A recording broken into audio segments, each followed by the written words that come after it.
What's happening, sports fans? Christian Pedersen back here with another episode of San Diego Prep Insider. We are joined, as we are now every week this season, by Raymond Brown from San Diego Football Network. You need to check out everything he's doing, high school, college, and pro.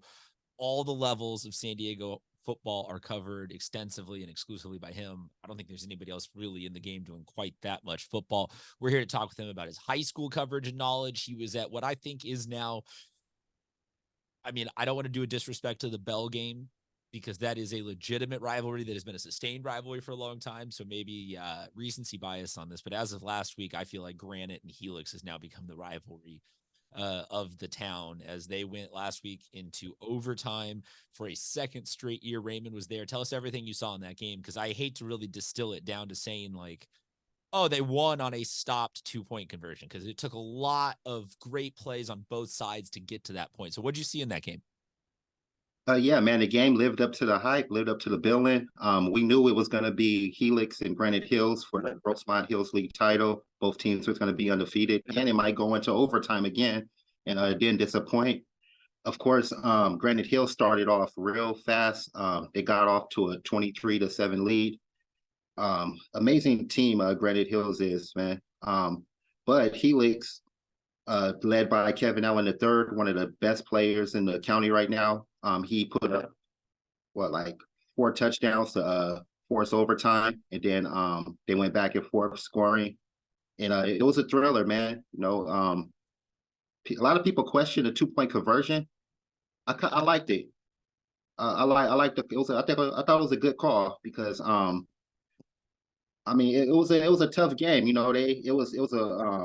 It was a tough comeback, to be down by that much and come back. It was a very emotional game, so they just wanted to get out of there. And Kevin Allen was their guy, but unfortunately he was stopped at the goal line, and that was it. And Granite Hills pulls it off. You say this was a game that lived up to the hype. If this had been a championship game, I'm sure that we would have all been like, oh my gosh, like it couldn't get any better. But now it's feeling like these two teams, I'm not going to say that they might get a chance to meet again, but maybe these two teams both, though, feel like they validated that they are those guys. Like there's no real moral winners.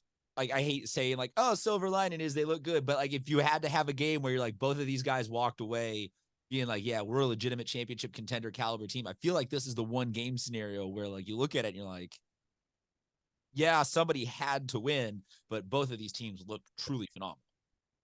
Oh, yeah, they looked amazing. Gutsy performance by Helix, what I'm saying? They could have given up when they were down in the third quarter, but they kept on fighting, man. And yeah, these two teams deserve to be in an open division championship, and it's proved it. I don't think there's a better 3 or 4 than Helix and Granite Hills. So we'll see. Hopefully Helix gets it together. We could see them in the championship. I think they're legit, and they could give whether they play Lincoln or Crossbay, I think they could give those teams a run for their money. Well, so right now they are, it seems, holding with Granite at 3, Helix at 4 into those open slots. So, there will be some scoreboard watching as we come up to this Friday, Thursday, Friday, Saturday, as games all start to happening. But it seems like right now we're going to get Lincoln, Carlsbad, Granite, Helix as the 1 through 4, and I'm completely happy with that. I am 100% happy. Nobody's getting slept on. Let's move, though, to some of the other scoreboard watching beyond those two teams that you're going to be doing this Thursday through Friday for the last week of regular season high school football games. What games are you looking for?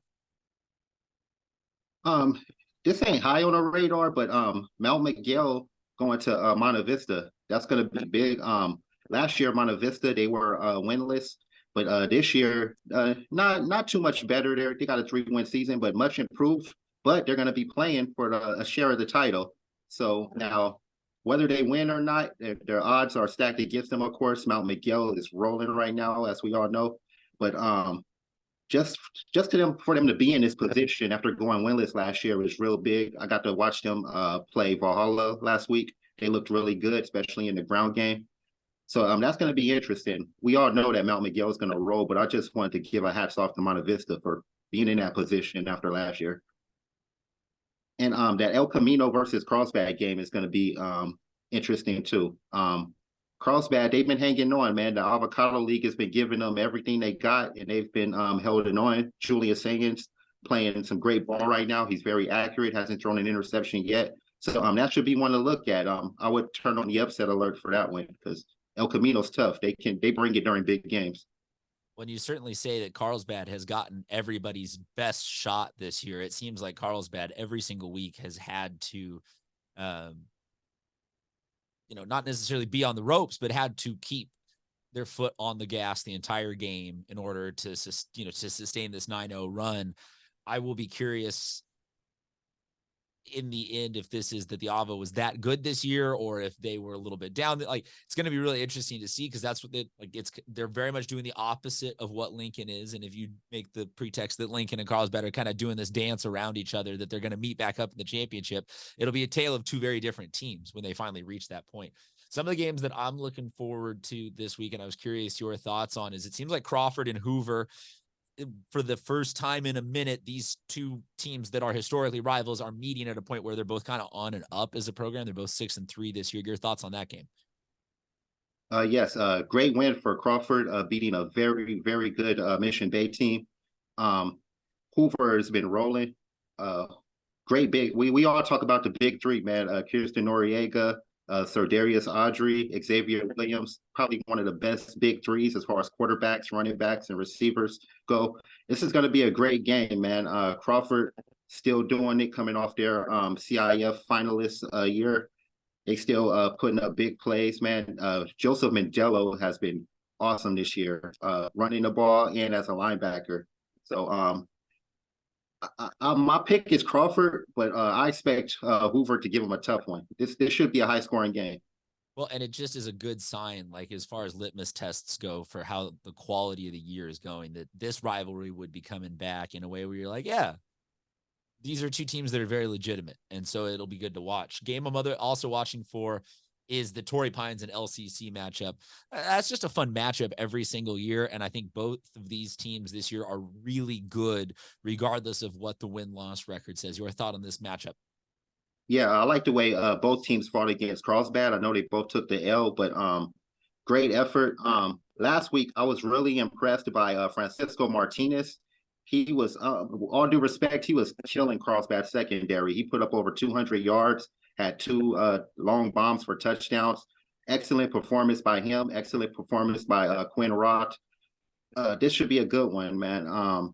Torrey Pines is going to run the ball well, but I think La Costa Canyon is going to put on a high-octane passing performance. I'm going to go with La Costa Canyon in a close one. Last game I've got on we're always watching for all of them. And as a reminder, Raymond's going to have a bunch of great stuff that you should check out. Top 23 and 23, all sorts of good stuff this year. Last game I got for you, Raymond, though, San Marcos and Del Norte. This one is for a share and or totality of a league championship. And I think is great to see that both of these teams have succeeded despite questions on the San Marcos side being, how do they replace the starting quarterback? Questions on the Del Norte side of just like, we didn't know what the new head coach was going to bring in, because those are always a mystery box when you have to open up a first year as a new head coach and a new program. And both of these teams succeeding fantastically. You couldn't write it any better for a league championship to come down to last game of the season. Big time players going to need to make big time plays. It's a Thursday, so it's a little bit of a short week. I'm curious if you think that maybe that gives Del Norte the advantage because they're the home team, or if you like San Marcos to be road doggies here. It's a tough game. I like how both teams are playing this year. Del Norte's been doing great under Barnett. Last year's coach, he had them on the up, so I didn't think they were gonna continue on their momentum with a new coach. But Barnett's been doing a great job. A lot of great players on that team. San Marcos, Preet McAhelly's back. He's looking like his former self before he got hurt. And Jace Nix is just a playmaker, one of the best receivers in the county. This is a tough one, but I'm going to go with San Marcos in a close one. Oh, both of these teams are great, and they should be in the Avocado League. I think they're both good enough to play in that league still. Let's not get into re-leaguing. That seems like a nightmare, and you only. I'm just saying it, just the quality of play. But you misinterpret that as teams be like, oh, think we're quality of competition. Oh, you think? No, don't want any of it. I want none of that smoke. Let's focus on playoff effect before we get to anything else. So we're gonna get playoff brackets out Saturday after the last of the games have been played. I know we've talked kind of to death about the open and D1 race, so we'll put that aside. What else are you most interested in seeing potentially come Saturday afternoon and evening when these brackets are out? Um, I'm looking forward to seeing the human element of some of these. What they're gonna do. I know. Are they gonna completely trust the computer, or are they gonna go with the human element? 'Cause I see some teams that are ranked above teams that they lost to. So I wonder if that's going to be a reseed or not. But I'm just looking forward to the matchups. I know you don't want me to talk about the D1 bracket, but man, that's going to be crazy. We're already getting some D1 preview matchups in the Avocado Leagues. So if it goes any way that those matchups have went, then we're in for a treat. But I'm excited, man. I just want to see which low seeds can upset some higher seeds and surprises. You know what I'm saying? So I don't think the seeding is going to matter. It's just going to be all about the matchups, kind of like a styles make fights type deal. Fair enough. I like it. We will be in anticipation with that. Raymond, tell them everything they can check out and how they can get all your stuff. Yeah, man. Visit me at sdfootball.net. Follow the Instagram, San Diego Football Network, SD Football on X. And yeah, man, just check me out, man. Like, retweet, subscribe. And I appreciate you for having me on here this season. Oh, dude, absolutely, man. I can't wait to actually get to see you in person for some of these championships coming up over the next couple of weeks. Reminder, you can check out everything he's doing, some of the best, including some of the best videography. Like the highlights are really, truly well shot in an era of cell phone clippings. You should make sure to check out Raymond for all the great work that he's doing. Raymond, thank you very much for joining us. We'll talk to you guys soon. Thank you, man.